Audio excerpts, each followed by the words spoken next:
All right, we're going to welcome in Brett Goode into the conversation coming up here in just a sec. Talk some Hard Knocks with him. Talk some more Hard Knocks coming up. I know many of you watch. I don't typically watch Hard Knocks, but because of the Dallas Cowboys being associated with it, I did partake in it last night. We'll save that for Brett a little later on as we have it on. But I want to start, Brett, just kind of your early impressions with KJ Jefferson. I mean, I had him mic'd up. He got a chance to speak with the media yesterday. We saw him in a big-time game against the Missouri Tigers last year, how he showed out. What have you thought of him so far from what you've been hearing and seeing at fall camp?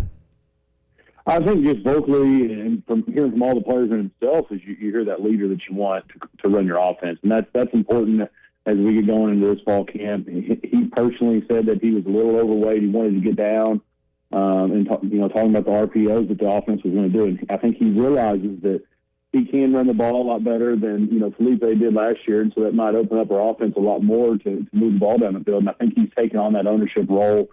And, he's taken in a positive attitude. And then you heard Coach Pittman talk about, his accuracy starting camp. And so that's very big. It's a good start to camp. And as we kind of put the pads on and get deeper into camp, hopefully he can just continue to build on that success. Brett, you look on the other side of the football, the leader on that side is Grant Morgan. Now, you played with a great linebacker in Sam Alajabutu. I wonder, just from Arkansas, seeing what they've had at that position, what made Sam great, and what do you think makes Grant great as a linebacker and a football player?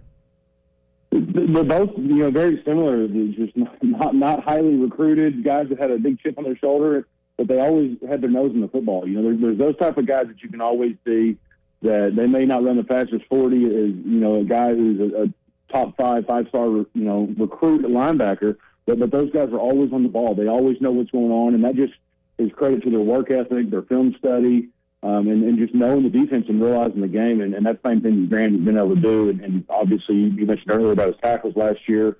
He's definitely taken on that role, and hopefully he has another good season this year. Brett Goode with us here, part of the winning team in Henderson Phillips Employer Solutions. Hey, Sunday, Tom Murphy got the news and reported on Monday about Ricky Stromberg and his MCL and knee issue. He strained his knee in Sunday's practice.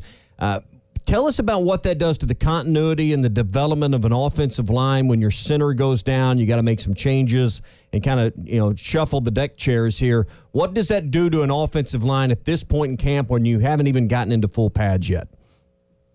Well, it's tough. It's tough on the guys because they've made a relationship and you got your buddy there. But then it's also next man up. And, that next man up at the center position has got to be your quarterback. You've got to make a lot of calls, a lot of audibles within the offensive line and communicate well with your quarterback to make sure that you're all on the same page and you're all picking up the same blitzes and everything else.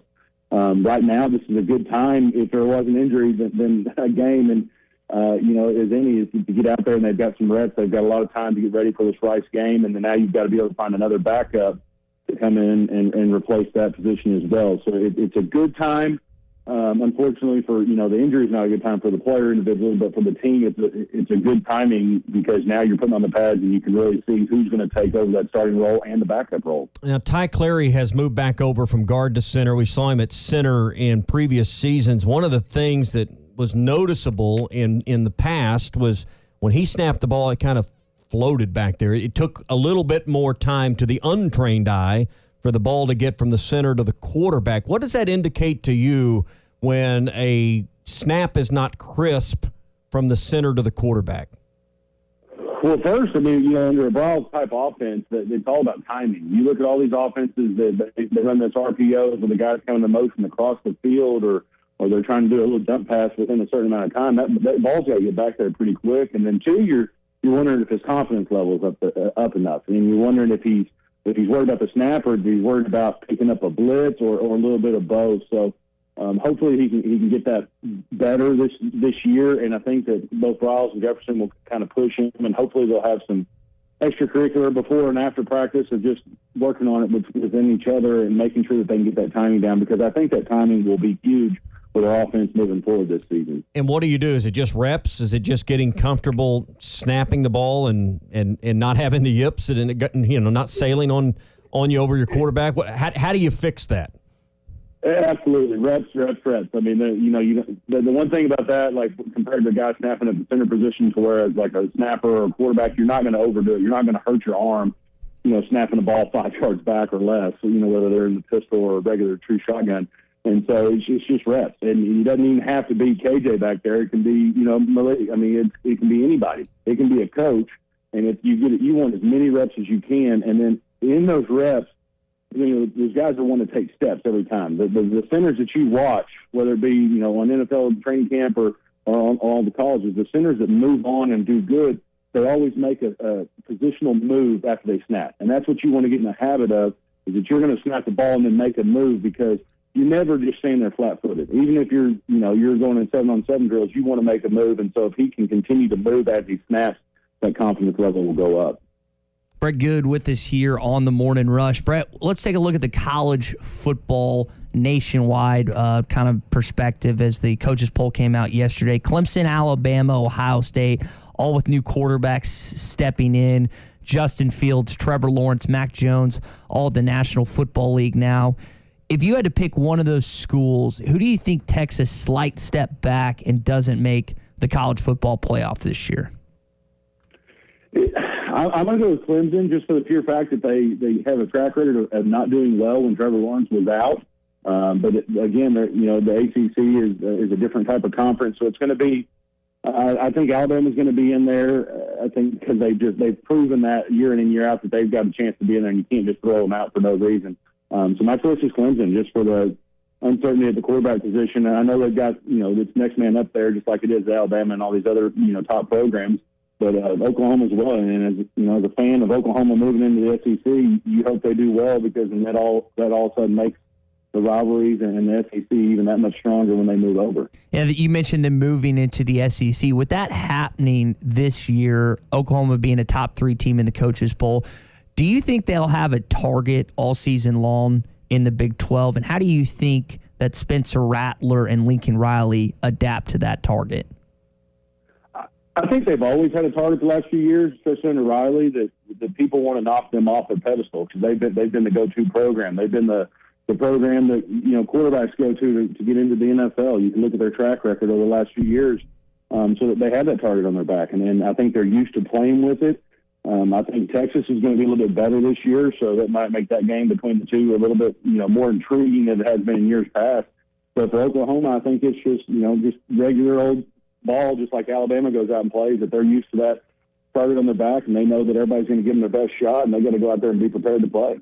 A lot of people have questioned LSU at 13. They were in another poll last week at 14. Does LSU raise your eyebrows a little bit as a top 15 team, or do you think they're deserving of that ranking entering the season? After what they did last year, it definitely raises your eyes. But then you look at their coaching staff and the history, then you kind of understand a little bit in between of both. But this is kind of a go-to year for them. They lost a ton of starters after they won the national championship, and obviously had a down year last year. But all those guys are coming back, and they've got a lot of experience at some very key positions in some tough situations that they had last year. So I think it's rightfully so with them and kind of the history of LSU football, and I think they're excited about it. I think it'll all be kind of if everybody jumps off the bandwagon quick. If they have an early loss, does everybody jump off like they did last year, where you have some players that start fighting and wanting to transfer or quit and move on to the NFL. So it's going to be interesting as the season progresses to see how they do. Yeah. Brett Goode with us, Henderson Phillips Employer Solutions. We were talking earlier about Hard Knocks coming back. Were you ever part of a Hard Knocks? I don't think that they ever did the Packers while you were there, did they? No, they never did the Packers, and we didn't really want them there either. So It was kind of a win-win for both. But I always enjoyed watching it. But yeah, I was going to say, how in tune, particularly when you were playing, how interesting was this to maybe see colleagues and people you knew around the game in this, and how interested are you in watching the Dallas Cowboys and behind the scenes with Jerry Jones and his crew this year? His former head coach too. Yeah, and your former head coach. A good point with Mike McCarthy with the Cowboys this year on Hard Knocks on HBO. I'm very interested. I think it's good for Cowboys. I mean, every time that Hard Knocks kind of travels somewhere, it's good publicity for that team, and for the Cowboys, it's huge publicity. Jerry, obviously we know Jerry loves to be on TV, so he's going to have a lot of first of TV time.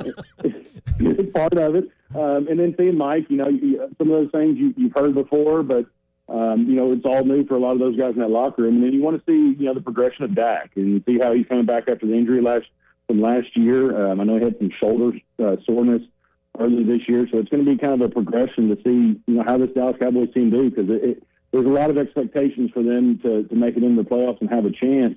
And now we're kind of getting an early look to see if they can really do it. Yeah, I can't wait till they get to the part where they, have the sit downs. Hey, bring your books and bring your stuff. And I'm sure Jerry's going to be the person that, he's going to insert himself into that, right? Where he's the one cutting the players that have to leave camp, because that's just an opportunity for him to be on TV, right? That's got to be his role in Hard Knocks this year, right?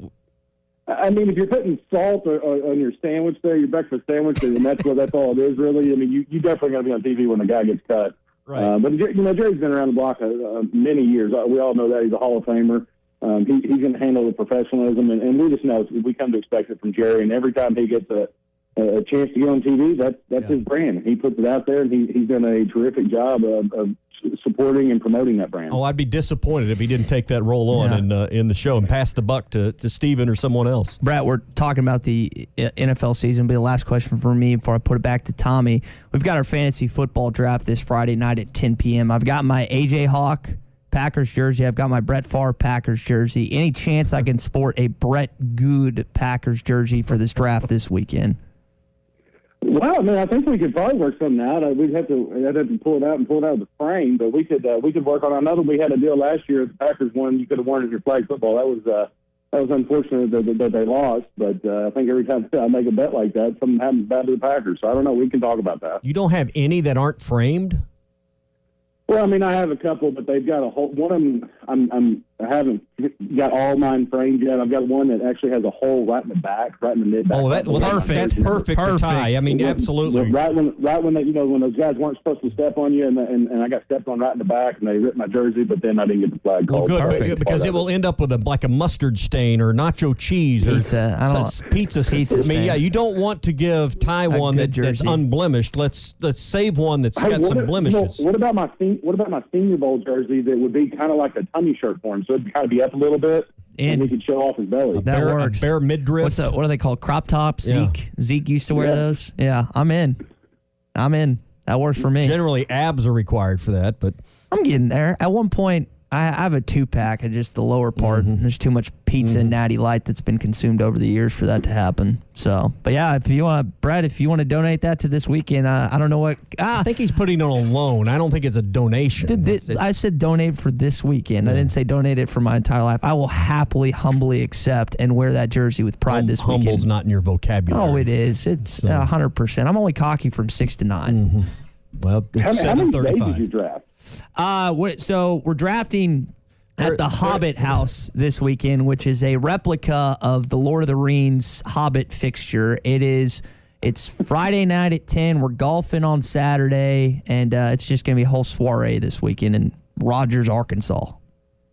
That sounds like a lot of fun. I know. It's going to be interesting to go through. And that's the hardest part of we used to, when we played fantasy football, we always drafted a little bit later just because of guys making roster spots and everything else. But it's we always enjoyed fantasy football, and it's a great time. And that, just like you said, you guys all getting together, that's what it's meant to do. It's meant to bring people together and get people excited about the football season. Fantasy long snappers. I'm sure. Is there one on every roster? I'm sure there should be. We fall under the defense special team. I'm going to draft. We have write-ins. We have our board, and we have our write-ins. I'm going to draft. I'm going to write down retired Brett Goode and just put him on my last pick. There you go. All right, Brett's now part of the team after 10 years with the Packers, former Razorback. Now you're with Henderson Phillips Employer Solutions. I know that it's August and we're thinking about football, but HR people, business owners, they're already thinking about 2022 and the benefits year rolling over and looking for great ways to increase their benefits for their employees and also watch the cost. And you've been working real hard with companies right now to do just that. That's right. We're working on renewals, and I know we've talked about it in the past, but right now with the way the economy is and the limited amount of employees out there, it's all about keeping and retaining your employees and having something out there that can attract new ones. And so that's what we're trying to do is put packages together for people, make sure that everything's the right way for them and make sure that their business can move forward. All right, employee benefits, health insurance, of course, staffing management solutions, retirement plans, commercial and personal insurance, group life, everything you can imagine to offer your employees, short-term disability, long-term, all of it's one call away. Brett Goode, 479-651-2292. That's 651-2292. Brett, enjoy the rest of the week, and we'll talk to you next week. All right, sounds good. Thanks, guys.